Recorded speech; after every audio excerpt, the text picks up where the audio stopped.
Remember when the first 3 episodes of the season and only 3 episodes of the season so far were live shows? remember having friends in real life? As opposed to just... Now all my friends take up half my screen. Oh, no!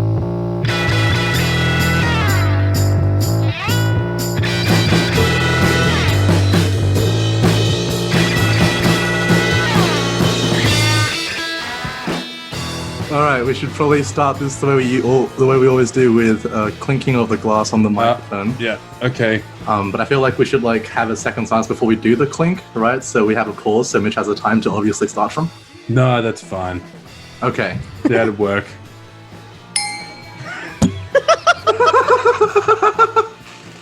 Didn't plan that. I'll take it.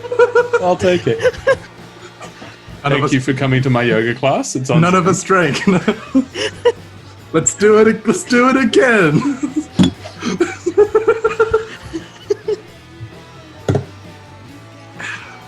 And we're here.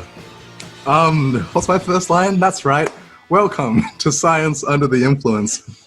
We are your intrepidly intoxicated co-hosts, Henry. Mitch. And Mitch. And every time. And we're joined tonight by our good friend, Patrick. Patrick, say hi. Hi. Tell us about yourself, Patrick. So I'm a PhD student at the ANU. I study supernova cosmology, which means I use exploding stars to figure out what's up with the universe. Mm-hmm. And outside of that, I do all the classic nerdy shit like D&D and games. And I also get lost in tangents. And I had 3 months where I did nothing but learn about music theory, even though I don't really play any instruments. Oh no, it's happening. Stop. So that's me. This is a safe space for nerds. We're allowed to use that N-word, nerd. Yeah. Say that. We're all nerds here. We're all nerds here. It's the only one we're allowed to say. That's You've been a long-term fan of the show, though, and Pat, you've been there for a lot of our live tapings, if not all of them. Over 50% for sure. I think there was one episode where I incorrectly helped Mitch and lost him a point. Yeah, very good. So that's my claim to fame. That's his claim to fame. Yeah. No, it's good. So hopefully you get to make it 2 for 2 tonight. That's and it. Try and we'll see. I've known Pat for over half a decade now. It's been a great time. We got way for you, that's a long time. It is. I'm 12, man. 12 years old. So yeah, that's huge. It's half my life. Yeah, I've worked with Pat. Known Pat for a little while as well. Pat's a great guy. He's a great science very glad to have him. He is a brilliant science communicator. If nothing else. Yeah. I'm so glad this is recorded. Science communicators are people too. Now we'll share the video as well. We'll just blank us out. Yeah. What else? What do we... we are, of course, recording during the COVID era still. So we're all on Zoom, just seeing each other's faces. We've also chosen to change the show up a little bit as well right now, just because people don't have time to listen to hour-long things, we've discovered after recording this 3 times. And so the way the show's going now is going to be a bit snappier, but there is still also an alternative to see the entire thing if you need to. We are going to be recording the first 3 sections, just the headlines, The Sound of Science, and Science Under the Influence as the official show itself. And then after which there will be a music break. I'll get to that in a second. VIP section. You go behind the velvet rope. That's after the official show. After the official show. We've had our fun. That's it.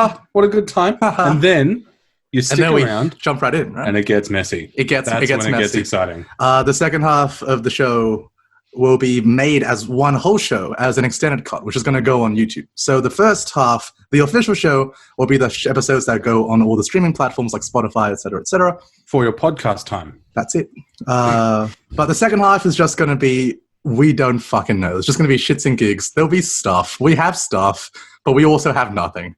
And to act as a splitter between the 2 halves, there will be a music break, which is where we've chosen to essentially highlight up-and-coming musicians, local musicians from Australia who do really cool things, with their permission, of course. We haven't just stolen music for no reason. But that's the music break will, in a way, be how the official episode ends. So each episode now should only go for about 45 minutes or so. We'll end with a nice tune, and everyone goes home happy, except the 3 of us who keep talking afterwards and get more intoxicated for people to view on YouTube. Yeah. Yeah, that made sense. Let's do the show. Let's do the show. Show words. Doing a show. Oh, okay. So the first section of the show is called Headlines. And we know how it works by now. There are some rules. But we go around. It's going to be awfully hard to go clockwise, as we found out on our last episode on Zoom. But there's only two of us then, too. Yeah. So guest goes first. And then Henry and I will fight it out in some way. But we're going to share headlines. You know the drill. Some of them might be lies. Some aren't lies.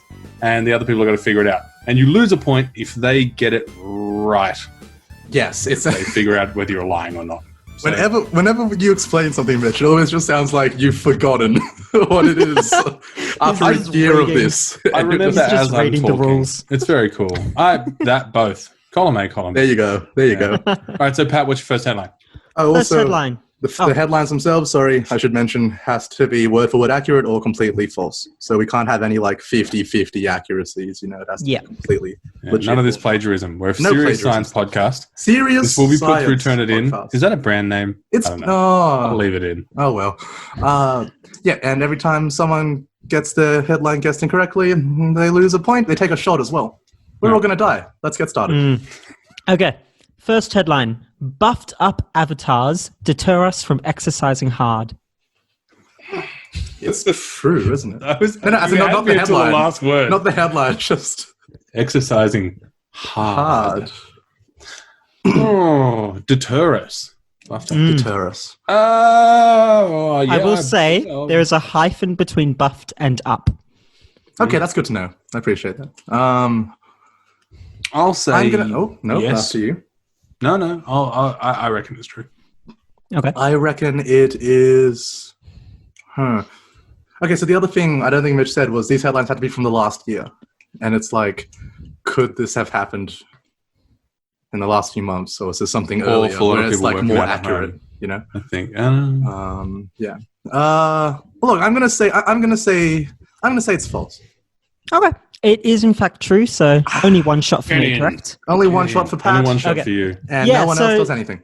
So a little bit of research. Everyone's staying at home. No one's able to go out to the gym or go on regular walks and things. People are starting to use technology as a way of exercising. You've got things like, well, not Wii Fit because that's way dead, but things like Wii Fit and other exercising technologies.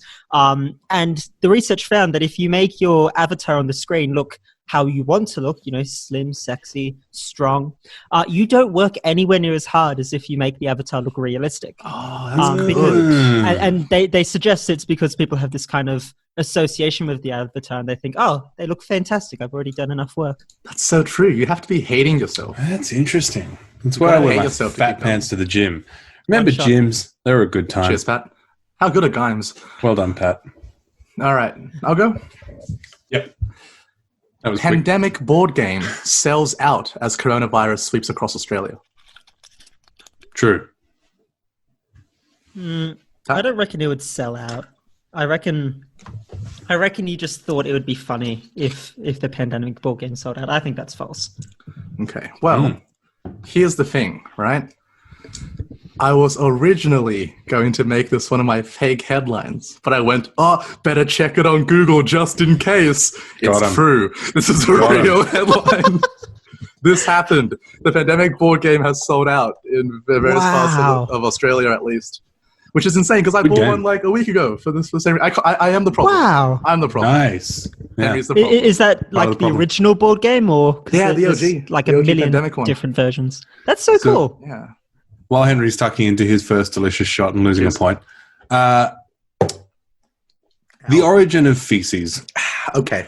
Copper ID reliably predicts sources of ancient scat. That's like scat. Poo, not jazz. Bibbidi bop poo. No, other one. It's just bibbidi poop poo. Okay. Just fossilized shit, I think. Quite literally. But I just, mate, it's worth the ticket price just for the origin of feces. Can you say it again? I mean, that's amazing.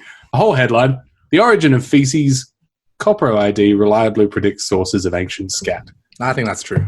Yeah, Mitch, I don't think you're smart enough to come up with that pun, so I think that's true.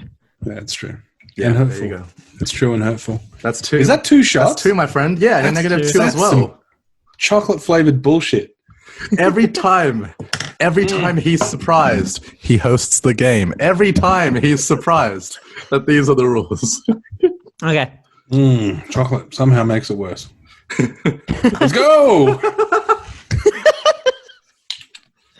Patrick? Okay. Mounting evidence of white holes at the start of the universe. White holes. Oh. Interesting. False, science man. True, science man. It's false. White holes, like mathematically, they could exist, but we don't. We've never ever seen a white hole, and we never ever expect to see a white hole. What Henry, I knew that because of maths. Obviously. While Pat takes his shot, can you explain to us quick what a white hole hypothetically is? Sure. So a black hole is. Let me take the shot. I was going to be like, how can he explain it? Anyway. There we are. We'll do it live. Let's do it live. A black hole is something that initially it came out of Einstein's general theories of relativity. And it was just a quirk of the maths, and experimentalists, observationalists said, yeah, well, like if you make everything nice and simple, you can get a black hole, but it doesn't really exist. So for people who haven't heard, a black hole is something that will essentially suck in anything. Its gravity is so immense, it sucks everything in, including light. Now, a white hole is essentially you take the same math as a black hole, but you put like a minus sign somewhere. Okay. You invert it. So instead of sucking everything in, it just infinitely spews stuff out. Oh, the issue with that is you can't have infinite stuff. So a white hole infinitely spewing stuff doesn't really make sense. Theoretically, it could exist. Einstein says, like, yeah, if it could exist, but no one really expects to see one. Well, there we go. All right, here we go. Like humans, flamingos make friends for life. Oh, how wholesome. Flamingos seem like super sassy birds. Friends. Do you mean like friends or friends with benefits? I don't know. I just gave you a sentence. Yeah, it's false. Yeah, I don't reckon that's true. Henry's full of lies. You both think this is false? It's an absolutely true headline. Holy Moses. He doesn't drink anything. This was very recent, though. This was in the last few weeks or so. Okay. They discovered it for the first time. Scientists discovered that flamingos, they make long-lasting and loyal friendships and relationships, too. Did they make the flamingos do one of those Facebook, like, how much do you know about your bestie quizzes? Yeah, they do. They do, yeah. Because, like, they have partnerships which see mated couples build nests every year. They see same-sex friends, and they also see, like, friendship groups of, like, 3 to 6 close. Holy moly. Flamingos. Yeah. And those friendship groups are now connecting on Zoom and doing shit. That's it. That's it. Are they socially distanced now? They're doing the weird walking thing. Yeah. They also found that the flamingos were actually similar to people, really careful to avoid certain other flamingos. Like they would like duck around and stuff to not have to converse with another flamingo, like me with Mitch every day. I would love to see a High School Musical remake, which is just flamingos. Flamingos. They're all in this. Flamingo School Musical. It'd be great. Yeah. I'd pay. That's it. Here's mine.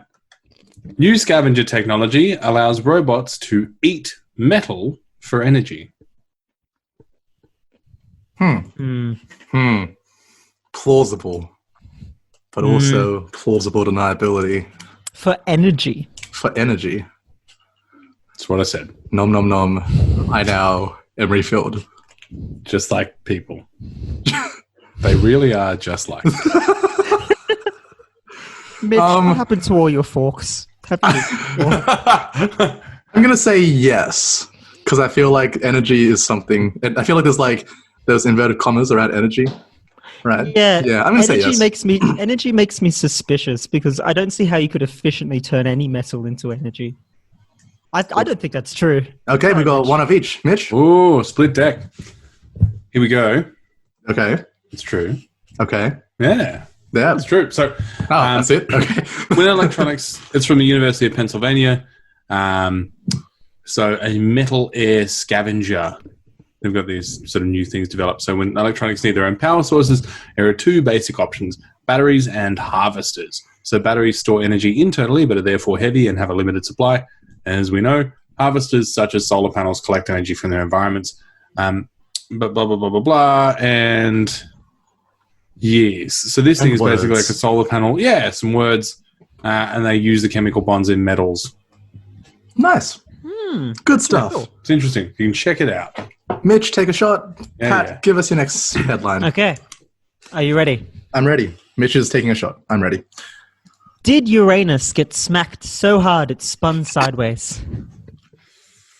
Not today, no. Oh man. A few weeks ago, maybe, but I spun sideways. did Uranus get Did you say get spanked so hard? Get smacked. Smacked. Smacked. Okay. It's different. Okay. It is different. It's less sexual. Freudian slip from Henry. Yeah. I would need to know enough about Uranus and what it usually does. I know nothing about Uranus. Or say, come We'll on, leave that there. say We'll leave that say there. it the right way. Nah, say it the right way. Come on. Fine. Uranus. Yes, there it is. I'm gonna say that is Magpie. I'm going to say it's false. true. Say it's false. I'm saying it's Okay. true. Mitch is saying Split it's false. decision. Split decision. It is true. Yeah. So, Mitch, you don't drink. I drink. Oh, you're drinking anyway. That's all good. That's a shot from last time. Okay. Okay. So Uranus's moons orbit around it really, really weirdly. They don't really make sense. And this paper simulated what would happen if a gigantic object, I think it was about a quarter the size of Uranus, but I'd have to double check. What would happen if that smacked into Uranus really, really early on in its life? Mitch is corpsing. I'm fine. And it seems to recreate a lot of the moon's orbits in their weird positions. So it seems plausible. Now, the paper itself isn't called this, but the headline? article after, the headline a while away gave it this nice creative name. That's a classic move. Somebody picked up Friday Night Drinks for that guy. That's a hell of a headline. That's it. That's fantastic. All right. Archaeologists on a 5,000-year-old egg hunt. Egg hunt. Egg hunt. Okay. It's just a bit weird with Zoom sometimes. Egg hunt. Egg Okay. hunt. Yeah, got it. Egg hunt. Egg hunt. Egg hunt. Egg hunt. And we're back. 50,000? 5,000. 5,000. Yeah. Yeah, that's true. I'd believe that. Mitch? False. The decision. Henry's entered smug mode. It is absolutely true. God damn it. Yeah. But I will take one because Pat did call it. The scientists have been working on cracking this 5,000-year-old mystery, which surrounds the ancient trade and production of decorated ostrich eggs. Right? They were highly prized by elites of the Mediterranean civilizations. Everyone knows that. Iron ages, right? Of course. But we don't know much about like the supply chain and everything, even till today. Often But wondered. they've started using state-of-the-art scanning on eggs at the British Museum, and they've now figured out origin pinpoints and also how they were made. So they're getting close. We're getting close to the egg Here's a derail, hunt. because that's fantastic. And Yeah. Fantastic egg hunt. Well done. Thank you. Ostrich egg. Has anyone seen that viral? This is terrible podcasting, but there's a viral video going around of people roasting a whole ostrich like a chicken. What? Obviously not like a chicken because you need more stuffing. But In this they're age of putting like a isolation. whole bunch of stuff. Yeah. It's a viral video. You can look it up. I watched it like with my mouth open through most of it. It just incredible. Ostrich are huge, and they roast one whole. Amazing. Look at that. Amazing. Roast ostrich. Ostrich eggs are the largest single-celled organism, I think. I think There you QI go. taught me that. That's cool. Yeah. That's really cool. It's that and an emu eggs, was it? Yeah, well, I don't really know what Ostrich the are main difference is big, between an man. ostrich and an emu. Ostrich are big. Ostrich are bigger. I mean, I think the main difference is their postcode. And from there, it probably goes down to, like bigger and meaner. And Yeah, that's it. All right, Mitch, take us in. All right, last one. Here we go. Welcome Welcome. to the House of Slytherin. Salazar's pit viper, a new green pit viper from India. That's a long headline. That's a very long headline. Can you say it again? No, Okay. that's fine. Welcome to the House of Slytherin. Salazar's pit viper, a new green pit viper from India. What are the chances they found a new snake in like this era of isolation? Kind of likely, actually, to be honest. within the past year, though. So That's true. It could have been. It could have been like, yeah, okay. Is Mitch nerdy enough to know Salazar from Harry Potter, or? I feel like if a snake was found, the people naming the snake would be nerdy enough to call it that. But if Mitch made this up, he'd have to be nerdy enough to make up the headline. That's true. And it is very convoluted, That's which really is very good at this Mitch. That's really good at this game.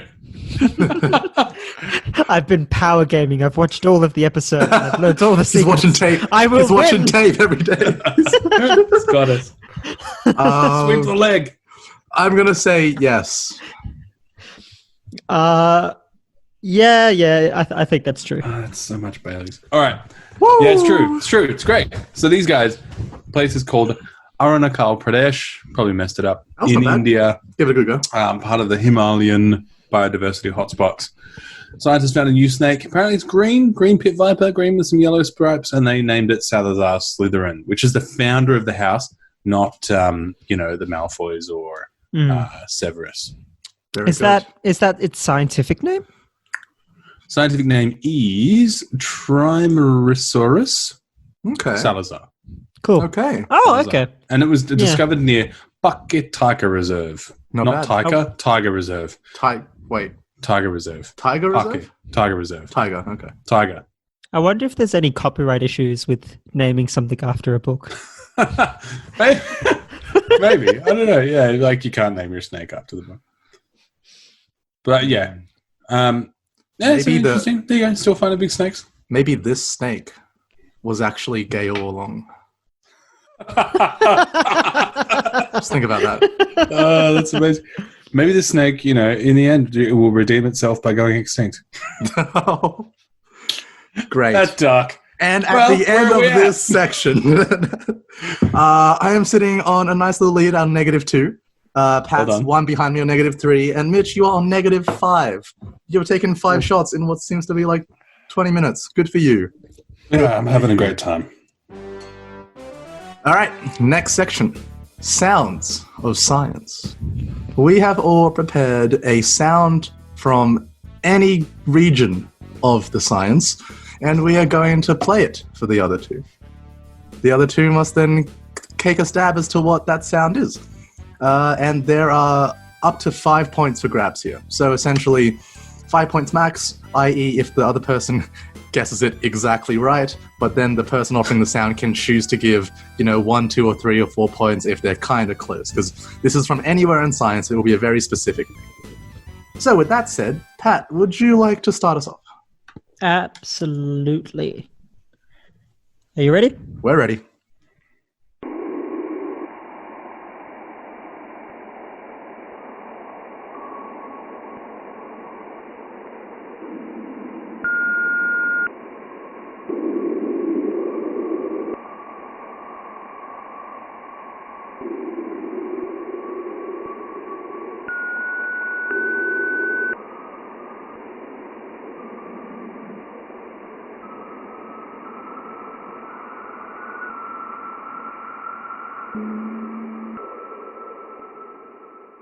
Huh.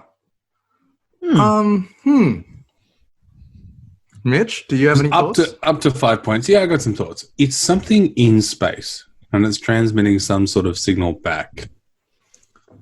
Yes, yeah, I was also going to say a space thing because of Pat's background. It's now just if it is a space thing, which one of us can get it closer Because to the exact space thing? I'm feeling like it may have been Hubble because Hubble turned 30. Like it's lasted way longer than people thought it was going to. And just shout out to Hubble doing Congrats, Hubble. amazing work. Apparently, I was listening to the radio the other day. 3 scientific papers get published a week on the data that Hubble's throwing back. That's incredible. That's absolutely amazing. So Hubble has just been, just carrying the It's astronomy a powerhouse. Yeah. It's amazing. Well, But I'm not sure that it's Hubble because I don't know if Hubble sends back those kind of noises. Yeah. I know space. I know stuff. Henry, what are your thoughts? it's interesting because I was like along the same lines. So the 30th anniversary happened, and congratulations to the Hubble telescope. Congratulations. Hubble. But I don't know. It seems too easy. I feel like this is something much more, much more specific that Pat has thrown our way. I wonder if it's like. It doesn't sound like Sputnik. No, Sputnik had a regular pulse. Sputnik goes beep, beep, beep, beep, Yeah. beep. Yeah, no, it ain't Sputnik. It's not unusual to be like.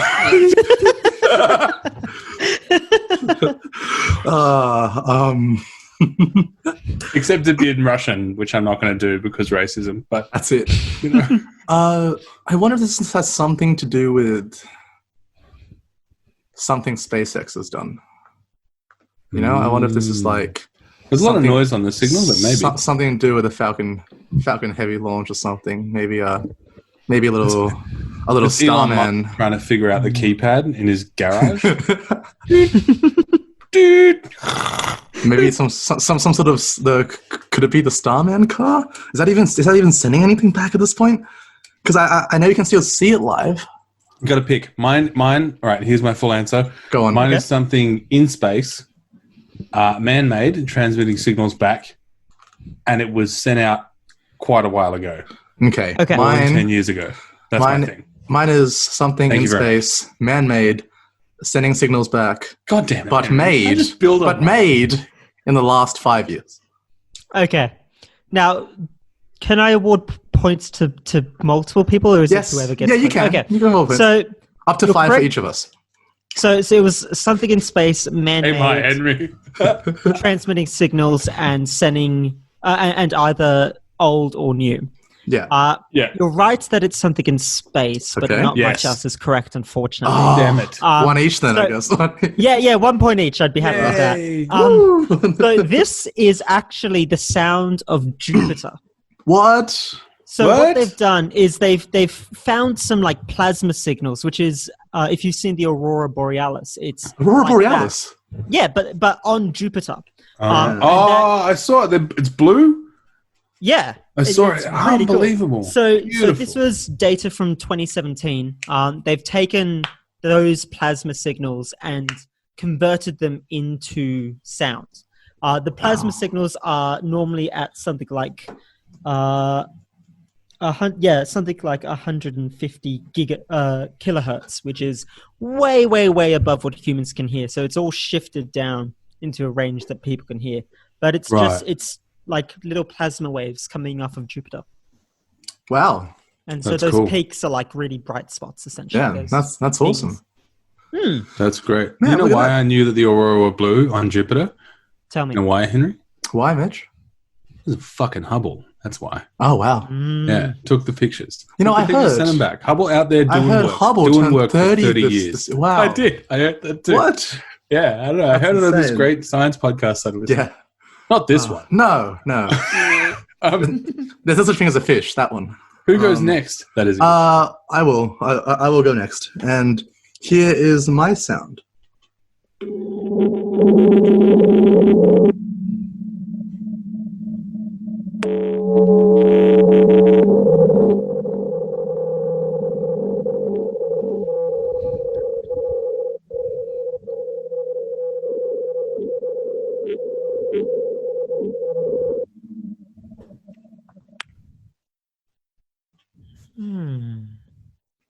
It sounds like a Dalek.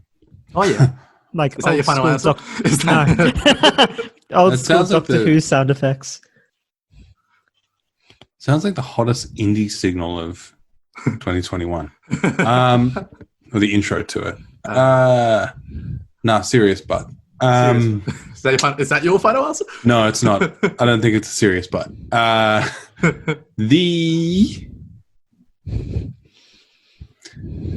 I think it's another digitally processed signal from something. Like, it's not an organic sound. For some reason, I thought of like meteor shower when you were playing it, or it's picking up some kind of something like that. Yeah, that's the best I got. Okay, Pat? I could see this being some kind of camera or something that's traveling like underground or in a animal's nest or under ice or something like that. And like because it sounds almost like scraping against something. Sure. Okay, that's let me think my about guess. this. My super vague guess. Mitch gets no points because he... Thank you. Because he claimed that this was definitely not like organic. Oh, which it is, right? Oh, right. Okay. So my question now is whether or not Pat gets a 1 for mentioning the word ice. I think Pat gets 1. If ice is involved, that's a 1. Yeah, okay. Pat gets 1 for mentioning the word ice. There you go, Pat. The sound you heard was actually winds blowing across snow dunes on Antarctica's Ross Ice Shelf. Yeah, causing massive ice slab surfaces to vibrate. We got the oscillations going on here. The scientists think these tones could actually help them monitor changes in the ice shelf without actually getting too close. But what you're hearing isn't the actual sound. The actual sounds are way too low in frequency for us human ears to be heard. It was made audible by a geophysicist and mathematician, Julian Chaput. Shout out to Chaput, old mate. Shout out to Chaput. Who sped up a recording from 2015 around 1,200 times faster. So digitally processed, though. I don't know. I feel like there might be a point in that for old Mitchy Pie. No, it's fine. I mean, no, you know what? Yeah, go on. Hey, you can have a point. You can have a point. So something I didn't mention, my sound was slowed down by about 60 times. That's cool. Yours was up by about 1,200. 1,200, yeah. Don't worry about it. Slight difference there. Interesting that we both chose sounds that had to be processed. Oh, of course, right?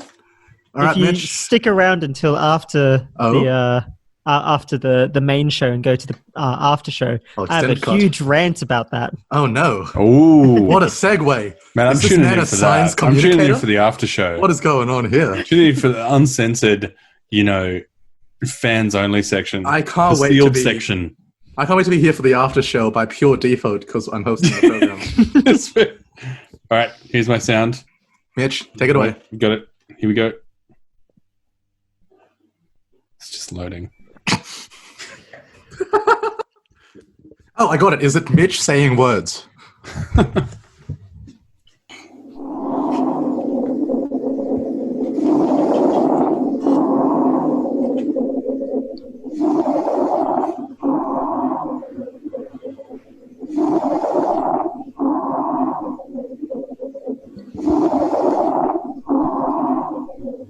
Okay. It's interesting that all three of our sounds have been very similar, but I don't think in actuality they are very similar. I know in the past Mitch has liked doing animal sounds, and I feel like this is similarly on that track. I feel like it's something breathing when they're asleep. I'm going to say it's like a whale or some animal breathing while they're asleep. Or even just when they're awake. Just breathing. Just chill vibes. It's an animal chill vibing. That's what I think.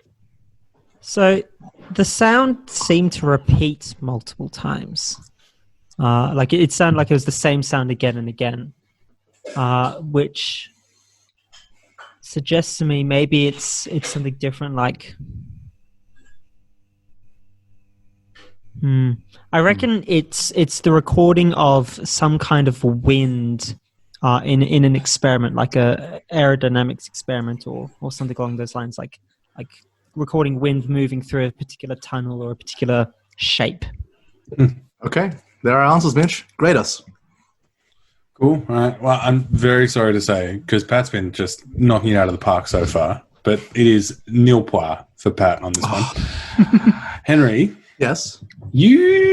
I'm just torn between giving you 1 or 2. Oh, wow. Hey, that's good. That's more than I've ever gotten. But I'm going to give you 1 because of the nature of our relationship. And because so it is something breathing. It is an animal. I'm not going to give you the animal point. Yeah, I'm not going to give you the animal point because, only animals breathe. It's kind of by default. It's whatever. Okay. Not chill vibing. Not having a really bad time. Because if you were like a respiratory physician, or you were somebody who, does that stuff for a job, you would be able to recognize that as the sound of the lungs of a patient with COVID-19. What? Yeah. Oh, hot damn. Yeah. So when they put that stethoscope thing isn't just so they look like they know what they're doing in TV. They actually use that to listen to like your heart and your lungs. And if they're listening to your lungs, they can hear not only, obviously it's not a diagnostic test, but they can hear if you've got sort of pneumonia and what kind and that sort of stuff. And that was the sound of somebody with COVID. Wow. Yeah. So that's pretty cool. That's really cool. and interesting stuff about it. Obviously, it's tragic. It's terrible. People are dying. It's horrible, yes, that's true. But the fact that doctors can really tell apart, and can tell the symptoms, and it's amazing. Yeah. Amazing. Shout out to doctors. You guys are the heroes. Shout out to doctors. Shout out to any medical practitioners right now doing their thing. Everyone else, hey, absolutely. Just we're all surviving. Don't walk outside. Staying alive. Don't go out. Stay at home. Stay at home. Record science podcasts. Listen to them. That's better. It. Listen to them. We don't want to play our market. So where are we at? Well, with that, your boy, I've broken even. I'm on 0. Yeah, he's back. And we have Pat on -2 and Mitch on -3. Love it. We go into this last section. Wow, it's so weird saying that. I know they were doing this new. We go into the final section with it still being anyone's game at this point. G'day. Welcome back. And we're going to be recording the section Science Under the Influence. It's fine, very professional. So in this section, each person on the podcast has prepared a science story from the last month, and they will be sharing it in 5 minutes or less, Henry. And then each other person gets to ask them a question, a clarifying question, or something entirely irrelevant for comedic effect. And if their story made sense, they'll be awarded a point. If there's consensus on that, and then if they answer each of the questions correctly, they can get another point there. So 3 points on the table. Mm-hmm. The old back of the envelope maths there. So I could bring it into the neutral territory. Yeah, Mitch could. If I just suck at English, Mitch could tie with me. It's essentially. Yeah. So chances aren't good, but whoa, here we go. Yeah. So who's first? Guess first. Gotta be. Hey, Pat, what do you got for us? Pat, okay. Timing you. Feel free to start. 5 minutes. Great. So my story is about telescopes being built by robots on the moon. Good. Radio astronomy is what I'm talking about. It's looking at radio waves, which are the things used to communicate between radios, between telephones. It moves the internet around. But it's really useful in astronomy as well, because it allows us to measure light from a lot of really interesting objects, including galaxies, stars, black holes, lots of really cool things. But if you have a telescope on the Earth looking at these radio waves, you have a lot of issues and lots of things you have to deal with. First and foremost, radio waves are actually very, very low energy. If you add up all of the energy of radio waves collected entirely by humans over the entirety of history, it's less energy than a feather hitting the ground. Wow. So they're extremely low energy. Yeah, like crazy low energy. The atmosphere blocks a lot of radio waves as well, which means we can't really see a lot of interesting objects from Earth. And of course, radio waves are used for everything. They're used in radios, they're used in phones, they're used for the internet. So if you have anyone using a phone anywhere near your telescope, that'll be way brighter than anything you're trying to look at in space.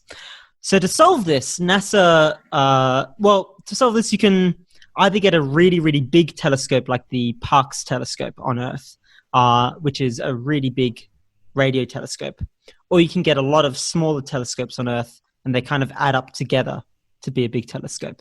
And that can help a little bit, but you still have to do a lot of data collection, a lot of noise reduction, a lot of annoying things. Sure. Or you can build a telescope in space, and then you just avoid a lot of these issues. So in April this year, NASA got funding to try and build a telescope in one of the craters of the moon. What? Now, when I say build a telescope, I actually mean turn the crater into a telescope. What? Because all you need for a telescope is just like a hemisphere dish kind of thing. So the plan is to find a 1 kilometer crater, place a wire netting over it, and then with some wires suspend a little transmitter right in the middle above the crater. And that should be able to collect radio waves and send them back to Earth. And this has loads and loads of advantages. The moon actually acts as a shield from radio waves coming from the sun, radio waves coming from the Earth, because you've got this gigantic moon in the way. So that will help with a lot of things. Also, the biggest radio telescope on Earth at the moment is only 300 meters. It's in China, I believe.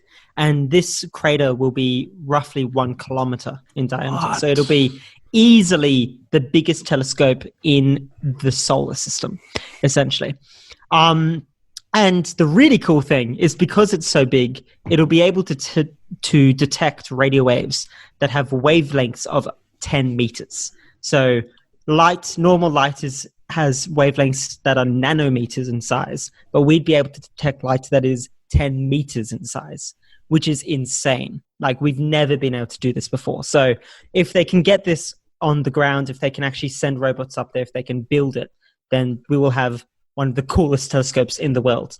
The big plus of all of this is it will turn the moon into something that looks very much like the Death Star, because you'll have a bunch of robotics, a bunch of technology all in a crater pointing out to space.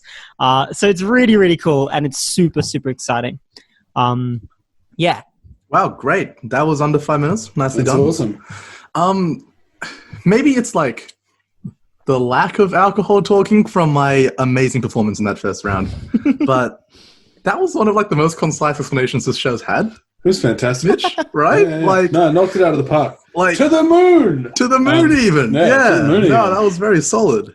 Do you have a question? I mean, we can both agree that made sense, right? I feel like that made very... It definitely gets a sense That did the good sense. It made the very good sense. I thought of a couple of questions while we're kind of talking through.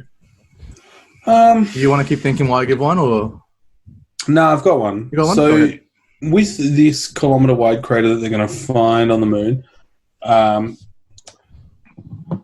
so radio waves, as far as I understand it, with the dishes that we build on Earth, so this is going for radio waves and not light waves. That's my question. That's not my question, sorry. But so you've got that hemisphere, that concave shape, and it's designed, or it's set up in that way so that it focuses the radio waves that are bouncing off it into a central point, which is where the transmitter, I imagine, would be, the receiver, transmitter, whatever, hanging from this suspended wire stuff. So that part's all cool.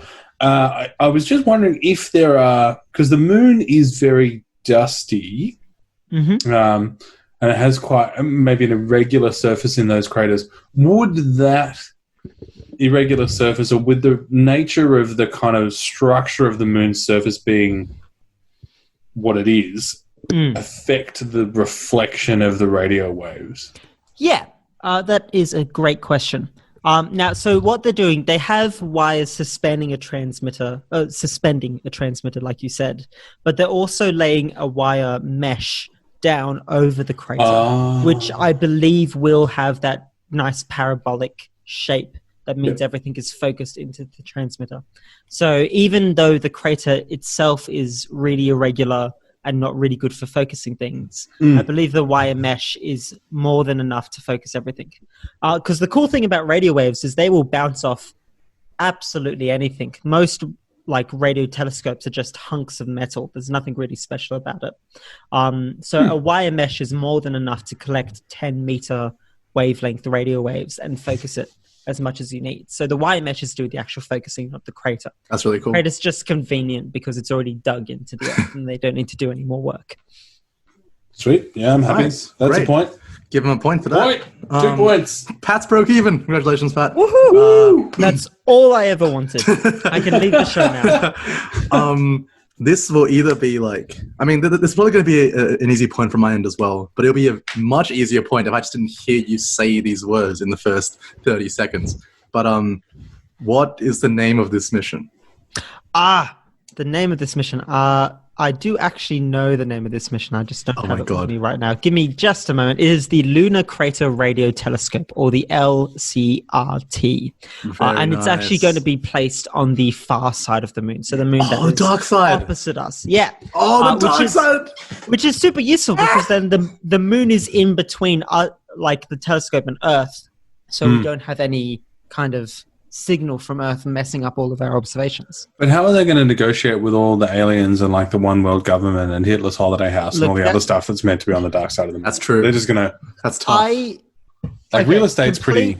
Complete and utter tangent. The best conspiracy theory I ever saw was that the moon doesn't exist in the first place. Not that we never visited it, not that aliens live there. It doesn't exist because some guy filmed it with his camera and saw a line tracking down his film. And he said, I asked my friend who's a camera expert, and he said that's not a camera thing. So the only explanation That's is a moon the moon thing. doesn't exist. It's just a projection. It's gotta be a moon into the thing. sky. Oh no! I love The it. video I love it. started with a bunch of really crappily rendered CGI bats flying in to the love video. that. And then he went out and he said, there's a lot of contrails out today. It was fantastic. Best video I've ever seen. Full confession, I have a really bad habit of just feeding that too. Like I spent literal years, really fighting the good fight against conspiracy theories and everything else and all sorts of good stuff. And now I'm way more liable. If somebody cracks something like that, I'm just like, oh, what? Tell me more. What? Tell me more. How did you? This is incredible. And I'll start taking notes. I'll do my active listening. Any listeners who are going into astronomy as a research topic, be prepared for everyone you ever meet to ask you whether the Earth is really flat or not. That is the one question every astronomy student gets. The answer is no, Yes. it is not flat. Oh. Shh. Secret's safe with me, Pat. It's fine. Well, congratulations, Pat. You've broken even, which I feel like should be a thing for this show. If you've broken even on the show, you've done good. That's an achievement. You've broken even, Pat. Congratulations. Yeah. I'm so proud of myself. I have a story. Go. And I will time myself for this. Okay. Buckle up, lads. We have the first ever credible evidence of someone being killed by a falling meteorite. Confirmed. This shit has happened. So, I know what you're thinking. Henry, you crazy charismatic Asian man. Earth is constantly being attacked by space rocks, right? So, why now? Well, Get out of my head. yeah, millions of them hit the atmosphere, but not many survived from atmospheric entry. According to NASA's Fireballs data, thanks JPL, at least 822 have been big enough to explode in the atmosphere since 1988. And scientists, some of them believe that up to 17 could hit the Earth's surface every day. But historical records have been strangely lacking of any actual reliable reports. We've had some potential opportunities. The Chelyabinsk meteorite in 2013 exploded in the atmosphere and rained down chunks up to 654 kilograms, but it didn't kill anyone. All the injuries reported were from the shockwave which followed. There was an explosion in India in 2016. A man died, but NASA experts have gone, no, this isn't extraterrestrial. This is just something else. There was a meteorite strike in 1954. Anne Hodges was napping on her couch. The rock was confirmed to be extraterrestrial, but Hodges survived. That crazy woman survived this, so she wasn't the first either. So, not October, the 22nd of August, 1888. According to multiple documents found in the General Directorate of State Archives of the Presidency of the Republic of Turkey, that's one fucking thing, a falling meteorite. Catchy title.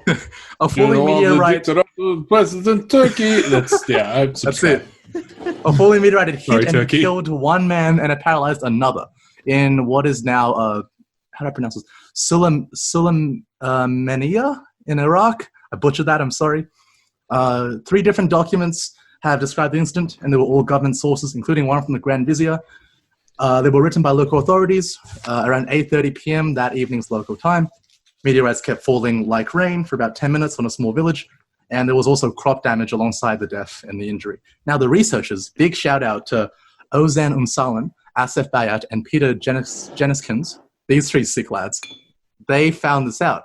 They found the meteorite traveled from, or they hypothesized that it traveled from southeast before pieces impacted on the pyramid-shaped hill in said place in modern-day Iraq.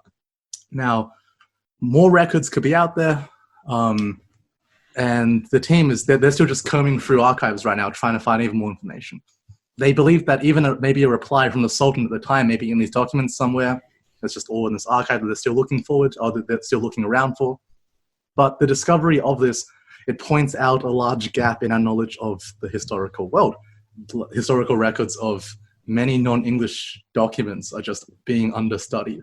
and they're calling for more translating and studying of them because we can find stuff like this old mate who got hit by a meteorite and died in 1888, and no one else so far apparently. And that's my thing. Questions? Wow. Oh, sorry, I should also mention this was in the last month. Yes. Okay. This report came out last month. So the person died ages ago, but the actual report was in the last month. The report of this came in the last month. Okay. Did I make sense? The words made sense. Yeah. Yeah, I give you that. Good. Words made sense. Words made sense. Give me some questions. I already have my question, but it's probably a stupid one. No, go, because it might be mine. If it's stupid, it might be my question. How is it that the shockwave generated by a meteor killing someone doesn't count as the meteor killing someone? Because the shockwave That's a great question. That's not stupid at produced all. by the No, because it's not a direct hit from the meteor, right? The meteor hit something else. By a meteor. No, the woman got smashed by a meteor, but she survived. That was a different incident. Anne Hodges survived. That's why she didn't count. But the one with the shockwave was in was the Chelyabinsk meteorite because of the meteor. But it was the shockwave that killed them, right? It's such an insurance company answer. It's like, it wasn't the meteorite. It wasn't the stabbing of the guy. It was the internal bleeding, right? Come on, that's it. Okay, I have issue with the report itself, but you answered my question. Yes, so I'll give you the point, Mitch. But if a meteor creates a shockwave and kills someone, the meteor fucking killed someone. The shockwave killed the person. You heard it here first. If it's a shockwave, it was the meteorite. Don't Mitch, what's your question? Mine is, there are lots of different kinds of meteorites. This is going to be a stupid specific question. No, it's not stupid. It's not deliberately obtuse. Okay. Not this time. My question is, how big was it? And for bonus, I'll appreciate you more as a friend. What was it made of? What kind of meteorite was it? Okay. I can only answer these from a subjective point, so this isn't the exact fact, right? I don't have that. But from a subjective point, I don't think they would have been that specific with it, right? So apparently, no. What you're thinking of? Terry's gone. Wait a minute. Stay with me, because that's the thing. That's the thing. So the rock, the researchers claimed in their article that the actual rock that hit it, it's been lost. No, the actual lost? It's lost. Lost? Yeah, the meteorite is lost. You think you'd hang on to it? You think so? But I'm surprised that neither one of you didn't ask how do they know this? I wanted to know how big it was. So they don't know how big it is because the rock is lost. But the reason why they only know we're going around in circles. But the reason why they only know this now is because these sources were only recently transferred to digital archives. Translated. Mm-hmm. And that's when they were translated from this very difficult to translate Ottoman Turkish language. Right? So we have these meteorites coming from 1888. These guys wouldn't know how to even what to do with this except keep the rock, right? Yeah. But they've lost the rock. But they've lost they failed at the first hurdle, really. But it's good that we're translating this work. I think that hopefully that turns up a bunch of new information. So can I just quickly jump in? To be able to actually reach the Earth, they have to be really, really, really big. Yeah. I think several kilometers in size is what you're looking at if it actually goes through the atmosphere and strikes the Earth. Yeah. So it would be really, really big. And it has to properly hit them too. And there's there's kind of like a Hawthorne effect here as well. Because a what? So essentially, it's a psychology term. If you're put in a psychology experiment and you're being told people watching you do this experiment, you might feel more like you should do the right results. Because recording a podcast. Yeah, because there was this paper published in 1951 by your boy Lincoln Lapazzi. Shout out to Lapaz. He's probably dead. Lincoln Lapazzi, let's go. Shout out anyway. Pull one out. He states that a reason why there haven't been many proper pieces of evidence is because the lack of material evidence that missiles were involved in accidents. The lack of material evidence that the missiles involved were genuinely meteoric. Nope, that's not right. Meteoric, that's the word. Meteoric. Oh.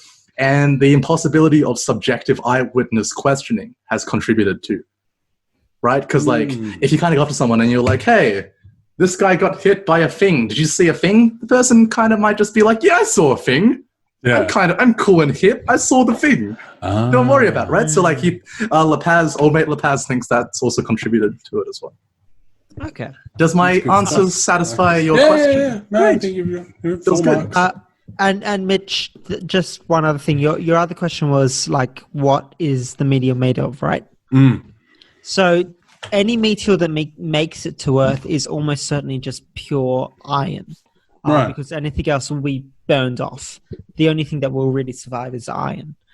So it's all, like, Henry, I'm sorry to answer your question for you. Oh, go ahead. Just like I said, the rock iron wasn't found. Your boy doesn't know. No one knows.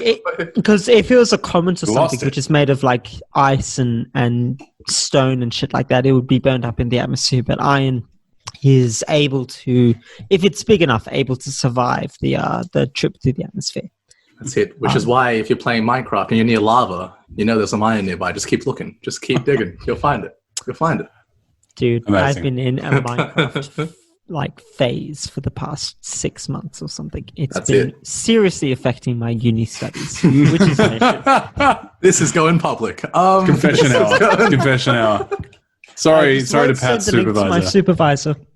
Yeah, I just won't tell him about it. Sorry, Brian. Sorry. All right, here we go. Great, Mitch. What do you got for us? Sitting was I on my couch, as is my wont in most mornings, scrolling the Twitter. Yeah. Oh no. Which I'm sure is an experience that some of you can share. Okay. And I saw the headline. Oh no. I only read headlines now. It's 2020. Don't have time for articles.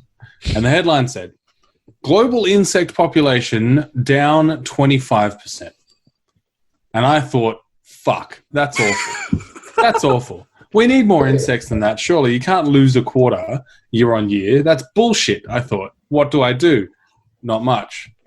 Have breakfast, move on with your life. But the horrible thing is, and this story, ladies and gentlemen, has international researchers.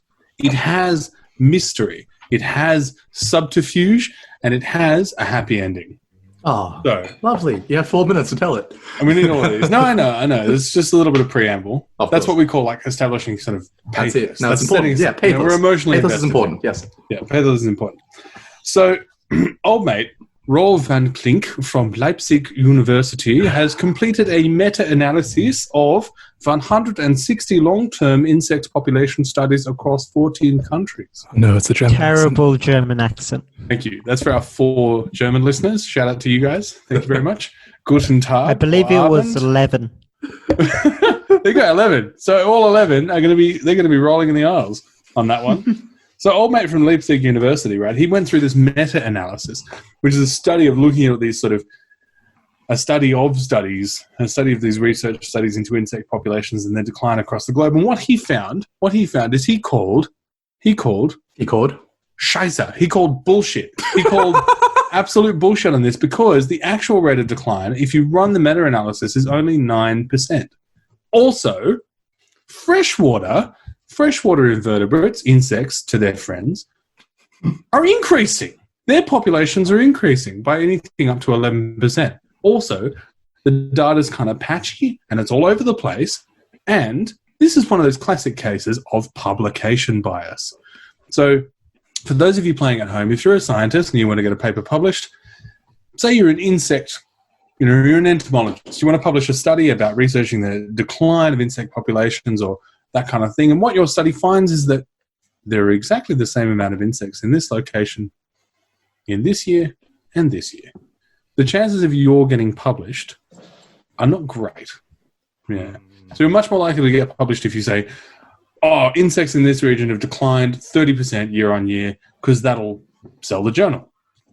So what they found, and somebody who commented on this, David Merritt, shout out, well done, entomologist at University of Queensland, said he wasn't surprised at this alarmist shenaniganizing because he's seen it in many other Flim fields. flamming. Yeah, flim-flammaroos. Hoodwinking. So he said, 9% still shit. It's not good. We need more insects. Let's not fuck around.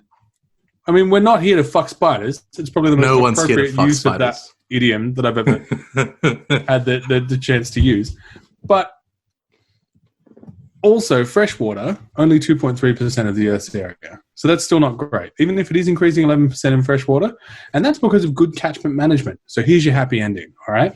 So they think that the decline, 9%, as it is, still not great, may have been due to neonicotinoid insecticides, which are a problem. But heavily industrialized agriculture has actually backed off in some areas.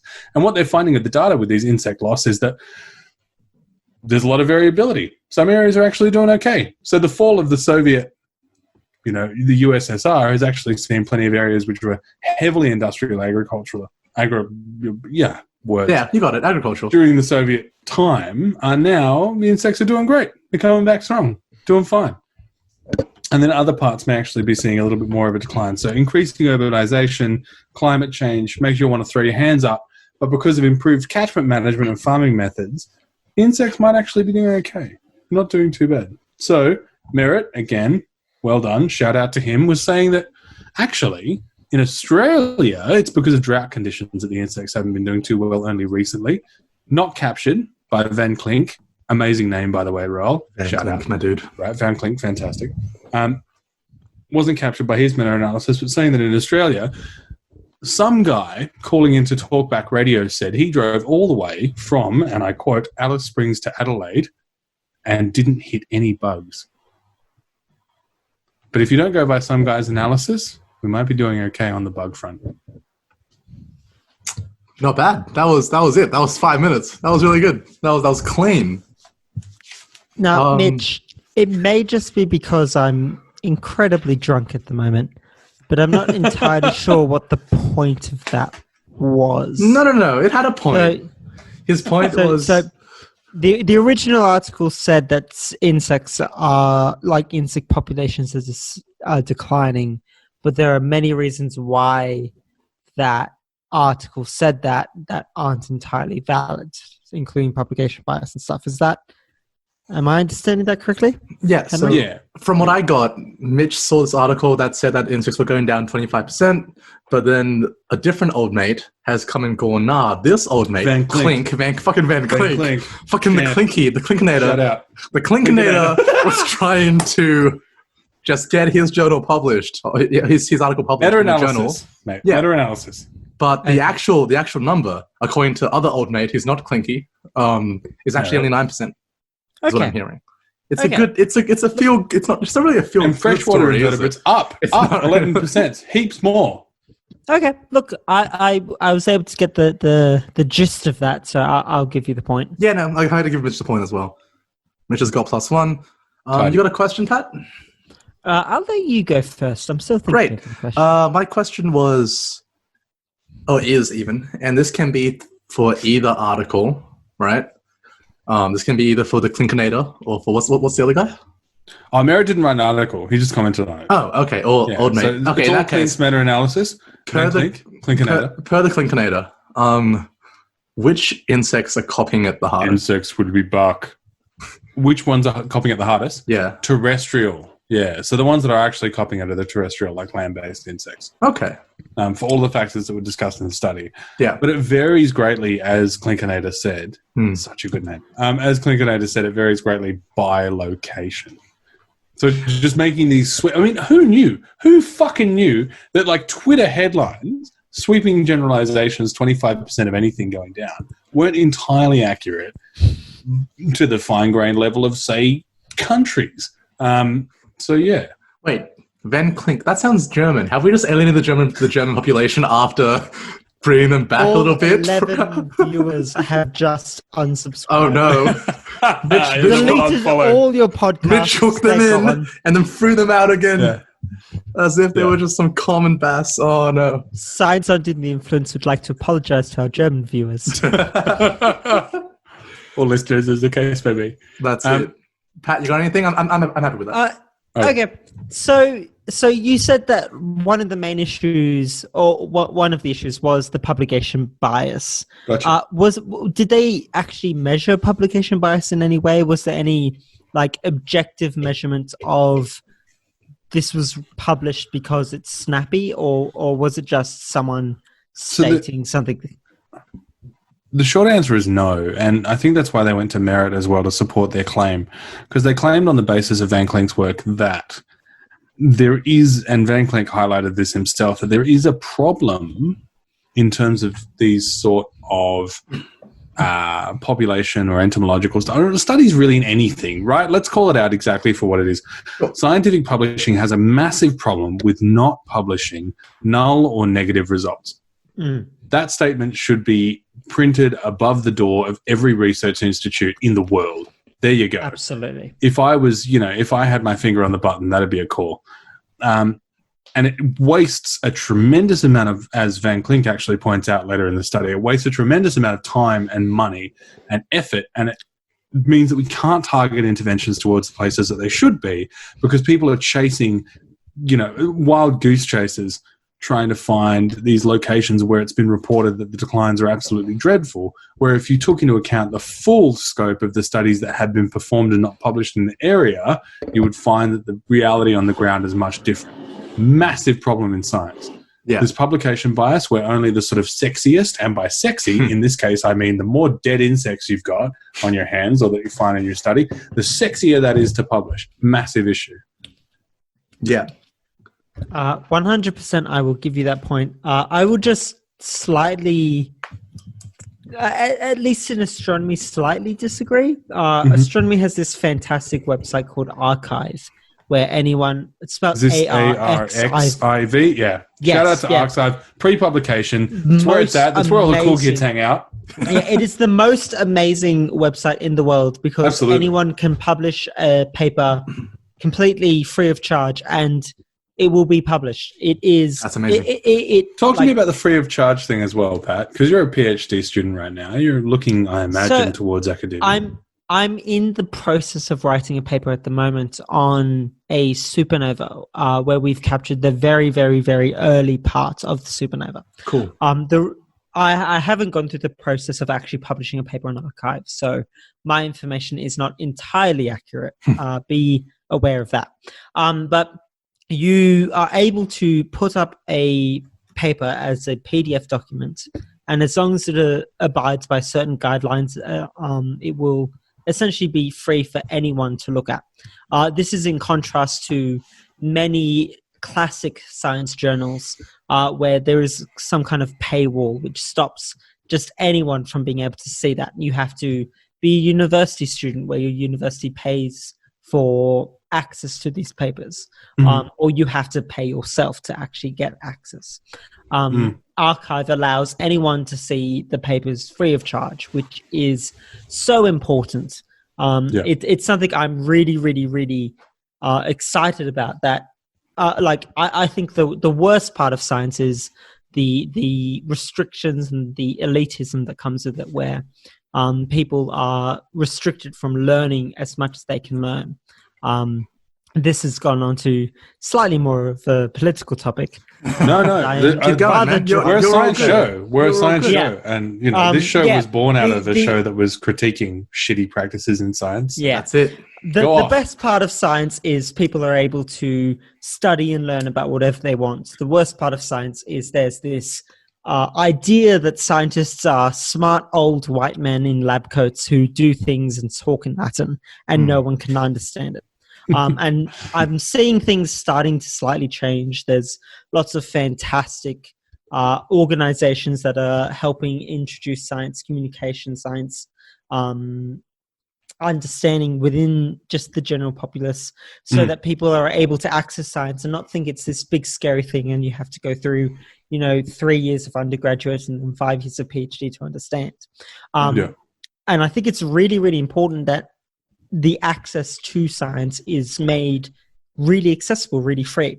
So Archive, personally, I think it's one of the best things out there, just because you get access to all of these fantastic fantastic papers, fantastic science that you normally wouldn't get. So in other fields outside of astronomy, they don't use archive. They are behind paywalls. But at least in astronomy, every paper that's published in Nature or the Astronomy Journal or anything else is also published in archive, just as a matter of course. There you go. Which is really, really helpful. Sorry, Fantastic. Rant over. No, of course. No, absolutely that's amazing stuff. wonderful. It's also good that you're warming up, because the second half of this, half of this night is just going to Here we be go. some wonderful conversation, which That was great. That's which I'll force Mitch to edit in a few days' time. Yeah, it's fine. That's the big show. But no, thanks, Pat. And you keep fighting the good fight. That's fantastic. That was wonderful. Yeah, excellent. And so at the end of our... Mitch deserves 3 points. Mitch gets 3. Mitch gets 3. And at the end of our officially new official game show, we have Mitch. You've broken even. You've hit 0. Congratulations, you've done it. It's another month done. Very nice. Is this like the first time? I could have not turned up and got the same score. I love that. Yes. Pat, a brilliant, respectful showing of +1, +1 for your first time here. And I have somehow taken it away. I think it was largely because of that solid first round. I'm on negative. No, I'm on +3. Oof. Yeah, and Big score. Big spender right here. Clapping. And I think I take away this month. How good. Well done. Congratulations, Henry. This show is totally not rigged.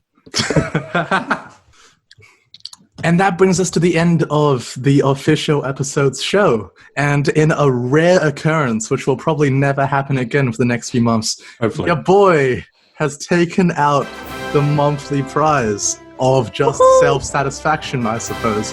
Yeah, that's it. That's all you get. You get Certificates to know that you're better than us. That's all you need. Before we go any further, I just want to say that, as mentioned from the start, we're doing the show a bit differently.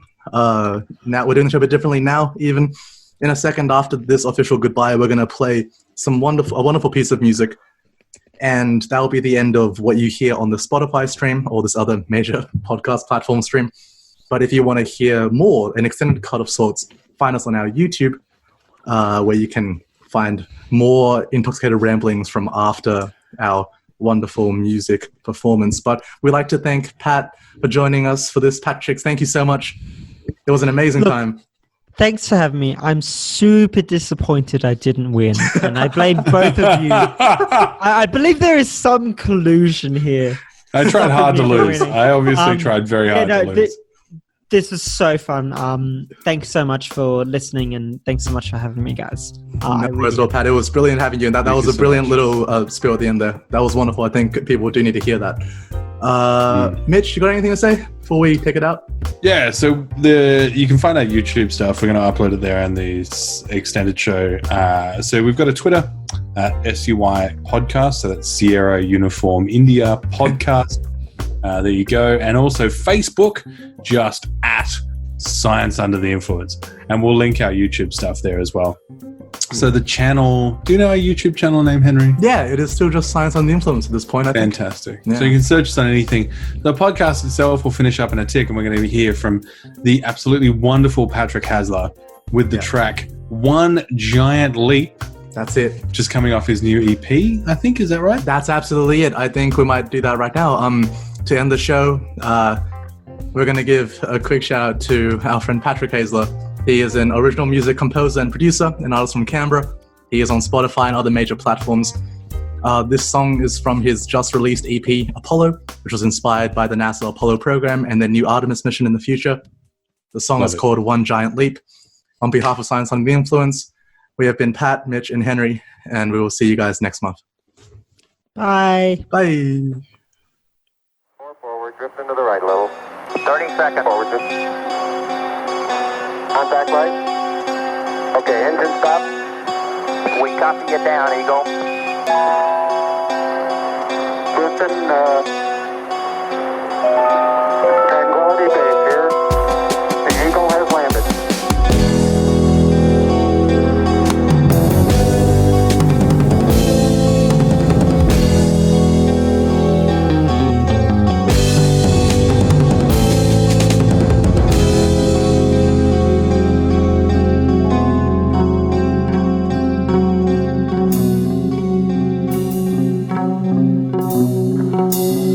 up to that first step. That isn't collapsed too far, but it's adequate to get back up. Roger, we got it. Pretty good little jump. Okay, yeah, we can see you coming down the ladder now.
think that was Neil's quote. I didn't understand it.